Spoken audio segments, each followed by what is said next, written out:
Nazali Bongo Armel Lubadika, un jeune leader d'opinion na mboka na biso République démocratique du Congo.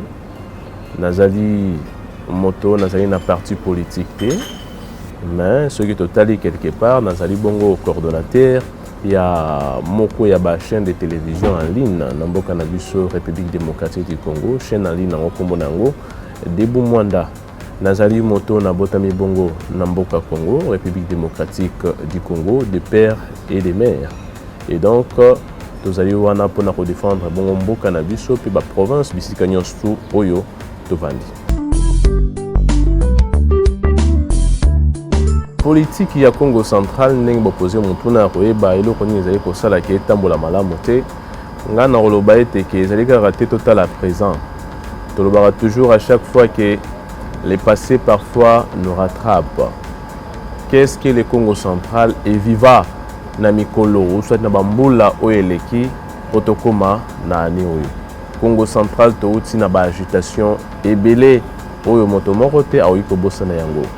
Voire même na Congo central c'est une première ya reconnaître na mandat moko 4 gouverneurs ba succéder na poste moko pour un mandat il y a 5 ans. Oh non, les salématés depuis Congo central, et à la Congo central. Tootaki Bongo, dans le gouverneur Atouma Toubouana, tu es le gouverneur intérimaire honoraire Marcel Mantoupa, tu es le Bongo, le gouverneur Justin Luemba, et après l'élection, il Salémaki Bongo, en 2022, tu es Bongo l'actuel gouverneur, en la personne, il y a docteur Ngiban Douyende Moutazali Bongo, pour gérer province.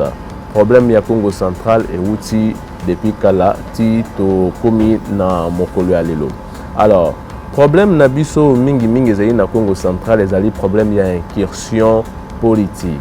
O tozali komona bande kwa libanda maboko na bango toujours ezali na Congo central. Miso na bango ezotala toujours Congo central parce que ceux qui totali parmi ba province génératrice de recettes na mboka na biso Congo central ezali ko se faire figurer.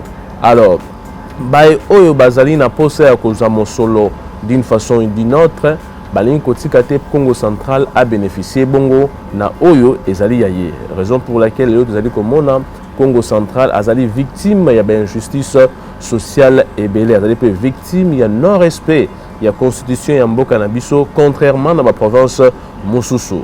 Et là que ça que Congo central na biso ezwa problème parce que ceux qui peuvent moni bateau mingi o bazali ko diriger les lots mboka na biso ezali peut-être bateau oyo eza injonction ezali ko Taliban d'avoir même to monaki yango na ba élection oyo lekaki na 2022 ono o azali candidat ya Kingandi candidat yango aza candidat avandaka wapi ono candidat ya Kingandi moto yango avandaka bongo libanda ya Congo central.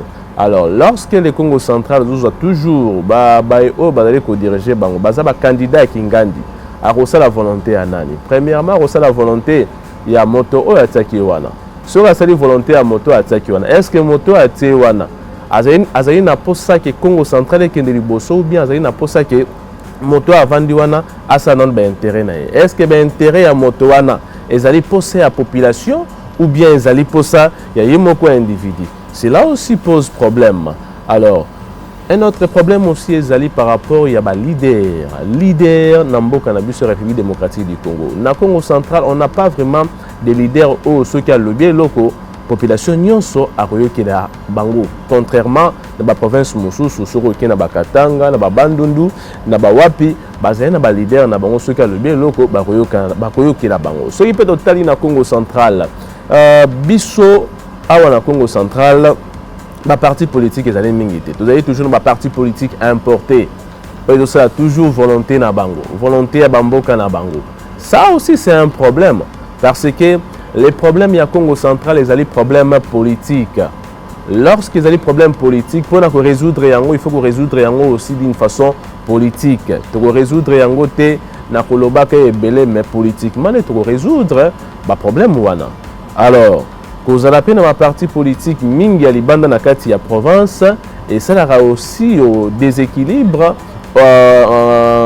pour que mboka wana et kende libosité d'autant plus que ma partie politique nyonso ezalaka bongo na ba idéologie na yango pe ezalaka bongo na ba autorité morale oyo bazali na ba province na bango, raison pour laquelle nous allons toujours exhorter ou soit tu exhortera toujours baye o bazali na Congo central, baye o bazali na ba possibilité nzamba zo sunga bango bazwa mosolo, baye ba pe ko penser sur yango, baye ba pe ko tsa ba parti politique oyo ezali propre ya Congo central pour l'émergence ya Congo central.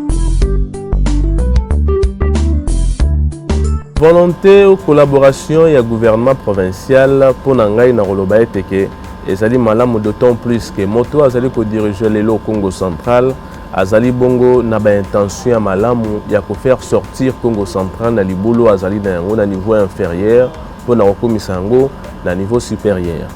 Moto lelo azali ko diriger province tango akota ki alobi que je suis venu pour renforcer la cohésion provinciale où ezalaki mise en mal na ba discussion, ba séparation créée par les uns et les autres. C'est là que Congo central et Kende Libosote. Et lorsqu'il a commis à l'objet que non, je ferai de mon mieux pour que Congo central ait une vision moussous. Raison pour laquelle les lots, ce qui est total et budget à Congo central et connaître augmentation par rapport à la union surtout où il est kaki. Et cela va droit directement dans le bénéfice de la population de Congo central. Na bambola oyo lekaki budget na biso ezalaki toujours kokita ezalaki toujours ko connaître régression de régression en régression, mais lelo to sali quand même augmentation ya 55,6% na budget ya Congo central, c'est déjà quelque chose de bien. Na komona bongo ndenge gouvernement provincial ezali ko tambo na population na koloba ete que gouvernement provincial ezali na posa ça la rapprochement na kanguna, raison pour laquelle bawe o bazali na matadi bazali komona à chaque fois les gouverneurs des provinces ou azali bongo docteur Guy Bandou ko s'approcher pembeni ya population pour na ko communier ensemble na bango ko la ki sa bongo amour o azali na bango azali na yango vis-à-vis na bango pour que batambola elongo afin que Congo central ait connaître réellement le développement na yango. En fait, ndenge nalobaki yango na ebandeli ya émission yo ngai nazali moto ya parti politique te, nazali indépendant. Je n'ai pas jusque-là un parti politique. Nous agissons étant indépendants pour le bien.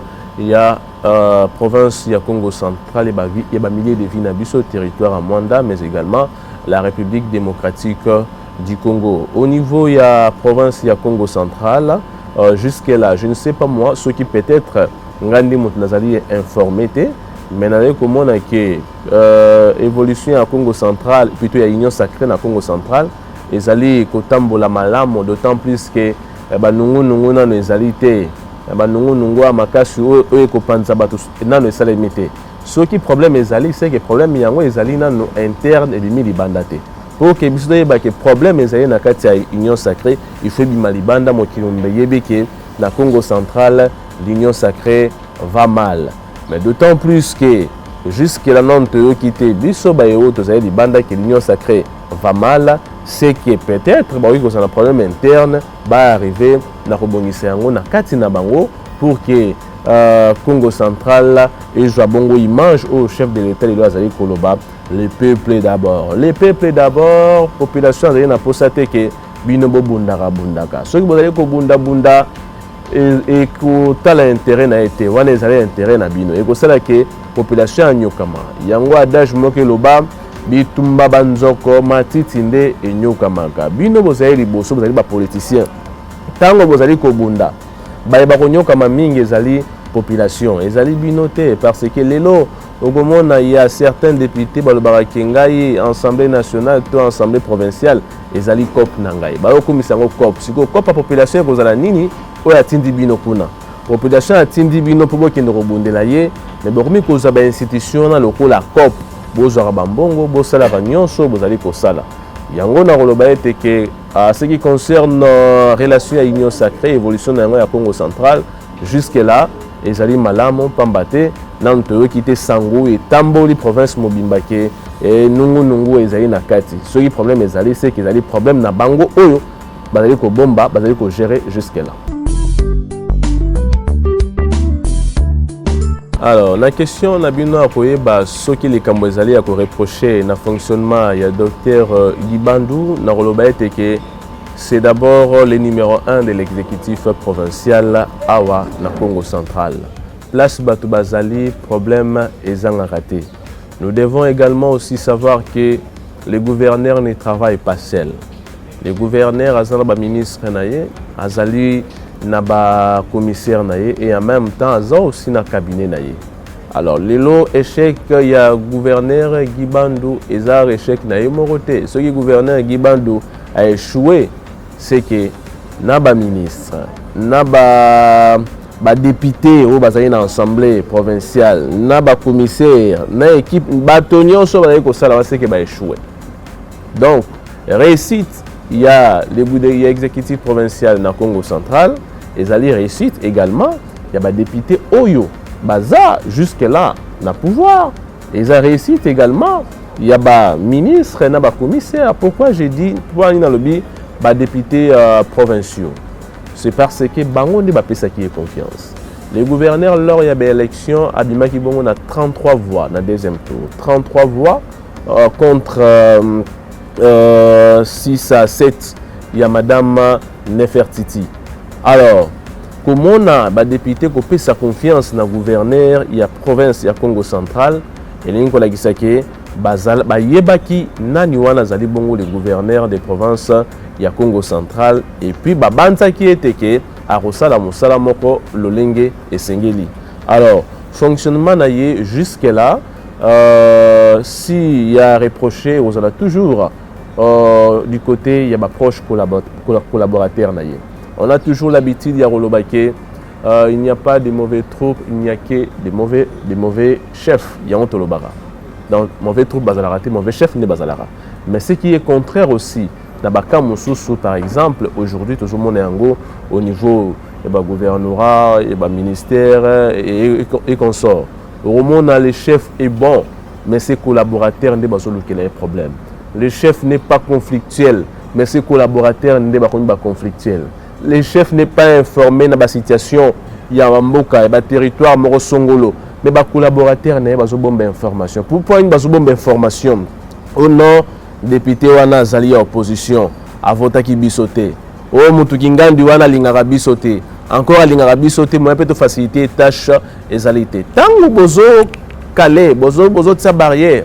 Pour na batuwa na bakuta na mokonzi ou soit pour na ba information mo directement na bakonzi pour que pour na donc bino ba intérêt na bino soit ba conflit na bino propre à vous bolingi pe que conflit wana qui na chef vous rendez un mauvais service na chef vous allez comme on yango que ce soit au niveau du ministère au niveau ya équipe ya gouvernorat provincial il y a Congo central. Alors moi je demanderai à ceux qui sont proches, il y a l'exécutif provincial, d'aider réellement les gouverneurs. Tout aider. Politique, ils allaient conflit na biso interne. Ce que vous avez un conflit na député Moro Songolo, conflit les Alayabino. Gouverneur, aza gouverneur, il y a batonions tout. Azali gouverneur, il y a opposant. Azali gouverneur, il y a bato majorité. Aza gouverneur, il y a bato balingaraye. Si vous voyez réellement que la personne a une makanisi ya malamu pour le développement de la province de Congo central, bon empêcher ba action na épée, bon empêcher en côté parce que aujourd'hui c'est vous qui êtes là. Demain après demain, il y aura d'autres personnes. Ceux qui hier biso les lots bisoté et comment batumosusu. Alors, tous appels exemple wana. Tout kanisara bongo. Politique, et à l'hôpital. Moutou atika la wana pour du bonté. Ceux qui sont malades va traiter au biki, au bimi. Ceux qui sont malades va traiter au simbité, au koufi. Il y a des gens qui koufa tout en étant en fonction de la politique. Badomosus ba koufate, ba continue la politique, à six mandats na ya bimi, accueilli malam. Alors, les proches collaborateurs, Yamokonzamboka, rendons un bon service na gouverneur de la province de Congo central parce que ma baignon sobino borosala les gens ne sauront pas que les andebino de bozomi maïe na erreur wana ba directement que eza yemo konzinde mutatinda rabino bosala bongo. En tout cas, ba problème na biso personnel tout traité yango na bandako. Même au sala gestion en mboka ezali kozala na bolingo ya mboka pe linga moninga na yo lokola omilingaka yo moko pe lokola olingaka bongo bandeko na yo. C'est comme cela que nous allons voir makambo évoluer na Congo central. Lelo tozali komona yango bandeko ya est okomona bayokanaka te bazali na bakonflit na bango moko ya bandako ya baaveni na bango ya bandako kuna bakobunda na baplace nini bakotia makelele. Mais s'il s'agit à défendre intérêt ya province na bango ya mboka na bango batambolaka bango nyonso nzela moko. Mais ce qui n'est pas le cas pour le Congo central. Na Congo central, tu as un problème sérieux. Tango toyokanaka te s'il s'agit à défendre province okomona ba oyo baki na gauche na ndenge na bango ba oyo baki na droite na ndenge na bango yango nde moto ezosala ke bato ya libanda bamonela biso batia toujours bamibeko na bango au détriment ya population oyo azali cohabiter province oyo. 10 millions de dollars oyo tozali kolobela yango mikolo na mikolo. 10 millions de dollars oyo ezali ya koconfondre te na projet il y a 145 territoires où le président de la République démocratique du Congo a initié. Le président de la République démocratique du Congo a appelé ça qui bongo dans chaque territoire 10 millions pour le développement na yango. Mais ce qui est contraire, ce qui est plutôt davantage pour le territoire à Mwanda, azan a 10 millions. 10 millions à 145 territoires, na 10 millions à signature il y a 29 où les Salema qui bongo na Paris dans le mois de décembre 2021. Pourquoi le chef de l'État a salaki yango? Le chef de l'État a salaki yango parce que tant à côté na pouvoir le que ngai pa na ngai za likambo ya état de droit. Ce qui bo signer contrat, constitution le binini, il faut que zongisa ka moi pourcentage na site d'exploitation pour le développement ya mboka wana. Président le que ouais, ngana zali moto zali ko respecter mibeko. Alors bozwa mbongo oyo bozongisa na territoire, c'est-à-dire site d'exploitation wana pour le développement na yango. Depuis président a pesa bongo ndingisa wana instruction wana tilelo mbongo wana et moi na raté ba explication belé bandi le roi la bato bazote ya prédication na habité prédication ngo ekosuka quand prédication l'équipe même ata bambula depuis 2021 le tozana na 2023 mbongo yango ezali komona na te. Pourquoi ezali komona na te? Avant tout il faut savoir que le ministre des hydrocarbures, après tenir à table ronde na Mwanda, au Salamaki Bongo en février 2022, le ministre des hydrocarbures, à l'issue de la table ronde, il a mettre en place une commission de gestion à fond. Tant que table ronde de Sili, dans le mois de mars, le ministre des hydrocarbures a eu le 18 mars 2022 à mettre en place une commission de gestion de la décision. Donc, ce qui était un peu tellement complexe. Complexe pourquoi? Parce que tu es dit que le ministre Justaka n'a pas arrêté. Mais il y a une commission na décision. Abandé ko kanisanini. Point d'interrogation. Et tant à mettre commission pour la gestion en Bongwana. A pesa ki bongo mission na commission. Abandé que commission est ko gérer bongo.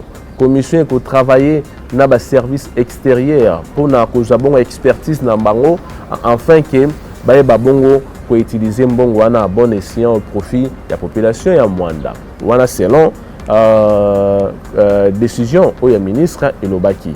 Et puis sur pour ça nous un article 7 ou 8 ça veut dire que commission au membre na yango ba roza bongo mbongo na bango kaka na nini na 10 millions wana. C'est-à-dire ba jeton de présence ba frais ba déplacement na ba nini ba roza yango toujours na 10 millions wana. Mais à ce jour la commission ba membre na yango bazo toucher mbongo. Bazo toucher mbongo chaque fin du mois la plénière azala bongo na $1250. Donc la plénière est composée de 9 personnes. Et les 3 autres personnes baza bongo na classification na bango. Chargé des marchés, na chargé des finances va toucher à $7500. Et puis la présidente a touché à bongo $12000 chaque mois. Et selon certaines informations, on nous apprend que le ministre des hydrocarbures, toutes les personnes oyo aligné wana baza batu ya parti politique na ye. Bata parti politique est-ce que bazali ya Mwanda to bazali ya Mwanda te. Mongo randi azali ya Mwanda et puis wana misusu bazali bato oyo bavandaka libanda ya Mwanda. Est-ce que o bazali na Mwanda bazali capable te, bazali compétent te ya ko assumer ba poste wana point d'interrogation. Pourquoi Asalaki Bongo? Yemora Yebaki pour Asalaki Bongo. Lelo, bisolobi que c'est terminé. Torelati wapi. Bon, kindo tuna na ministère ya nini ya hydrocarbures. Mbongo ngo ndenge nini? Oh na finance. Botuni na finance mbongo ngo ndenge nini? Oh na beseko. Botuni na beseko mbongo ngo ndenge nini? Oh na zanango. Ozanango est-ce que to sa ndenge nini? Oh te mbongo ngo fona ressources na ministère ya finance. Oh boy bakumo beta. Donc comment j'ai à ping pong. Raison pour laquelle je suis initiateur, il y a pétition populaire Oyo, Lelo population à Mwanda. Azali ko signer et belé population à Mwanda, vraiment merci à vous parce que vous nous faites confiance. N'a ko signer pétition ana. Pétition en nous apona ko interpeller ba signataires il y a Vena 9. Qui sont les signataires? Il y a Vena 9. Ba signataires il y a Vena 9 ezali ministre et finance, le ministre et hydrocarbures. Nous voulons assez qu'ils soient interpellés au niveau de la chambre basse, il y a parlement, pour qu'ils expliquent réellement mbongo wana ezawa pipe zosala nini et pourquoi jusque là ils ont cotaté na compte où ils conseillent sa misala na territoire ya Mwanda. Là c'est de 1 et de 2 c'est quoi? Nous avons dit que c'est important. Le chef de l'État lobby état des droits. Oui, état des droits c'est bien. C'est la justice qui élève la nation. Il y a la séparation du pouvoir Ndenge Montesquieu à Sadaki Yango, pouvoir judiciaire, pouvoir boye boye. Nyonso, ils ont bien stratifié. Tout le monde dit non, tout sera wanate. Il faut plutôt qu'il y ait un pouvoir judiciaire. Parce que trop c'est trop. Nous avons vu beaucoup de projets au président Mboka Initia, mais les lots, le détournement, ils allaient belé. Mais Mwanda, il signa 9 avena, 8 moins de bénéficiaires na yangote. Na 10e bobi ki bozu ataka moi 10 millions oyo. Mais comme je suis en bilinga te. Encore président Mboka, nous voulons soutenir le chef de l'État. Nous voulons assez que le chef de l'État en 2023 n'enge ba considérer ka territoire à Mwanda comme milieu opposition. Chef de l'État a un peu autonome alors baki oh mais comment se fait-il milieu les arrêts opposition ba voter nga mingi? Bah, voter président de la République mingi si réellement président de la République a eu qui population à Mwanda. Population à Mwanda lobi nini? Population à Mwanda lobi bopesa mbongo wana. Mbongo wana bopesa à travers ba démarche na bino bosala ki ba commission bo metaki en place. Commission wana azwa ki pi ba projet à population. Population à Mwanda lobi ke nga nazali kolala molili et sali des années. Il y a des quartiers na territoire à Mwanda oyo ba mwana no courant te ba c'est la courant en groupe courant oyo ya Snell boy bazwa yango te. Mais territoire à Mwanda aujourd'hui c'est parmi les territoires riches de la République démocratique du Congo, mais sa population tellement pauvre. Population Mwanda zali tellement pauvre. To dit que tozo qui est la justice. Tozo qui est la justice, tozo déposer plainte na biso dans quelques heures. Je dis bien dans quelques heures. Je ne dis pas dans quelques jours. Mais dans quelques heures, nous avons déposé bongo plainte nabiso na parquet général près à cour de cassation. Enfin, il y a batoyo. Vous allez reprocher na plainte wana ba éclairer population.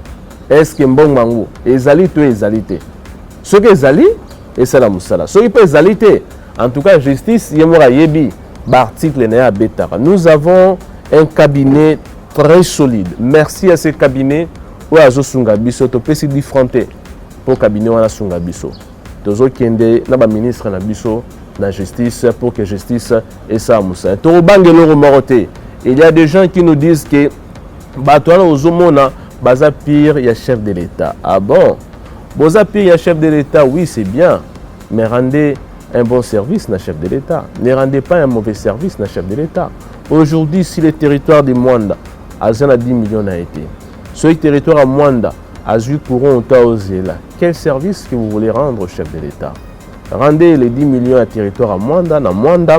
Population Mwanda sentir que le chef de l'État a réellement un souci, il y a naïe, et vous allez voir qu'il n'y aura pas un autre candidat pour battre Bongo, chef de l'État. Nous sommes là pour faciliter la tâche au chef de l'État, raison pour laquelle Tolobi pétition, ils ont côté assemblée nationale. Et puis plainte on a parquet général près à cours des cours de cassation dans la ville province de Kinshasa incessamment. On n'a pas peur de personne. Nous vous respectons bien, mais on n'a peur de personne. Encore bino, peut-être vous allez avoir soda ou soit bâtiment botina pour basala mabe. Faites ce que vous voulez, mais nous allons respecter la loi pour que cette loi soit valorisée à travers tous.